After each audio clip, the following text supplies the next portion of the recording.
Dimanche, Olivier. Allez, notre traditionnelle petite balade aux puces. Goût de luxe Paris, chercheur d'art, balade aux puces. Balade aux puces avec Jacques Yacoubi, bonjour. Bonjour. Et Émile Marquez, bonjour. Vous êtes donc tous les deux antiquaires et vous avez relancé la mode des objets en bakélite. On peut peut-être rappeler déjà ce qu'est le bakélite. Alors la bakélite, D'ailleurs, pardon. c'est les premiers matériaux en plastique.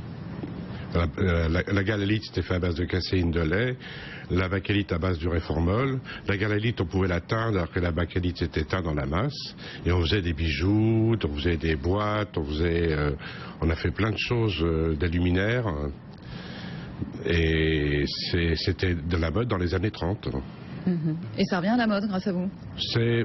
Ça revient à la mode, c'est-à-dire que la mode n'est pas perdue, quoi. Il y a toujours autant, mais sauf qu'on ne travaille plus la bakélite maintenant, c'est fini, ça n'existe plus. Parce que c'était des matériaux qui étaient un peu difficiles à travailler, avec des réformels un peu compliqués, donc maintenant on ne peut plus le faire. Donc maintenant ils font la résine, donc la bakélite reste quand même une matière assez difficile à trouver, mais les objets restent toujours assez jolis Et comme toujours, les marchands des puces ont des parcours étonnants. Monsieur Yacoubi, vous étiez le roi de la découpe d'une cuisse de volaille par exemple, au Plaza. Par exemple, oui, je travaillais dans la restauration, après discothèque et après antiquité. Bon. Alors vous en avez eu assez d'être habillé en pingouin, c'est comme ça que vous dites? Tout à fait, oui. De courir après les assiettes. Alors comment est-ce que vous entrez dans ce métier de... C'est parce que déjà, très jeune, j'allais très souvent aux puces. J'étais déjà un chineur. J'aimais chiner, j'aimais les objets, j'aimais les bijoux. Donc j'ai commencé par la verrerie. Et puis par la suite, j'ai changé parce que, je sais pas, que la vie fait que... Puis je me suis intéressé à la bakélite. Vous avez été marchand dans le Midi d'abord, avant de monter à Paris. Oui, d'abord en Normandie. Un jour, vous avez croisé la route d'Émile Marquez. Voilà, tout à fait. Et vous travaillez la main dans la main, comme on dit. Tout le temps, depuis 35 ans. Qu'est-ce qui chine? Il y en a un des deux qui chine pour l'autre? Non, les deux chinent. Qui fait la vendeuse et qui fait le marchand? Non, les deux sont vendeurs, les deux chinent marchandises un peu différentes. Donc comme ça fait un complément. Et ça permet d'avoir des choses... Alors, Émile Marquez, parce qu'on ne vous a pas encore entendu, vous, votre spécialité, c'est plutôt quoi alors? Moi, c'est plus dans les objets que les bijoux. D'accord. Quel genre d'objets alors? Les curiosités, les objets insolites. Au départ, en fait, on avait commencé avec la publicité, les publicités anciennes.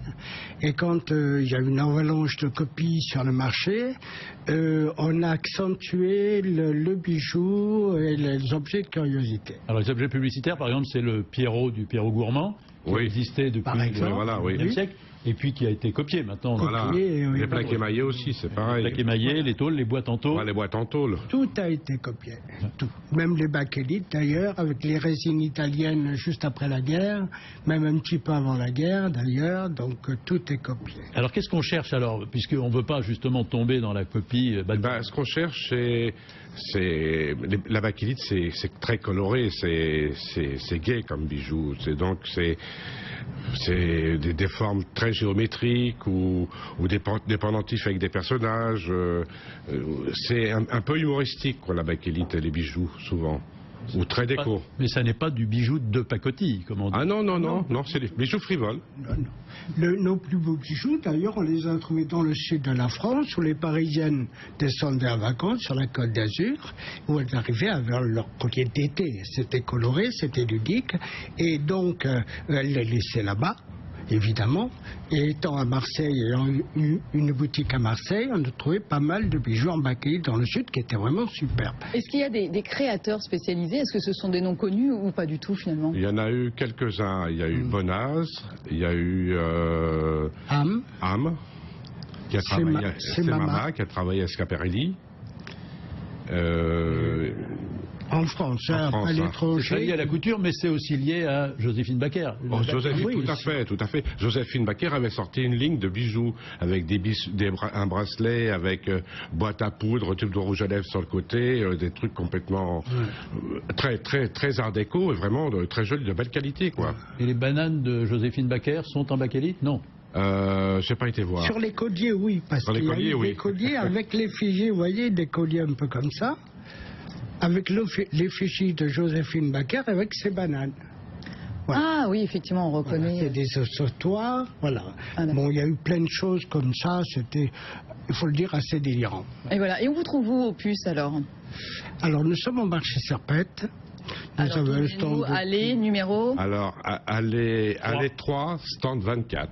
Allez, 3, stand 24. Les collectionneurs. Ils ont une C'est spécialiste de particularité, bakélite. pas très vendeur sur Internet, mais pas trop ça. Non. Alors que beaucoup de gens pensent qu'on va trouver ce genre d'objet. Non. Vous voulez faire profiter vos clients du travail de votre Chine. Surtout, oui.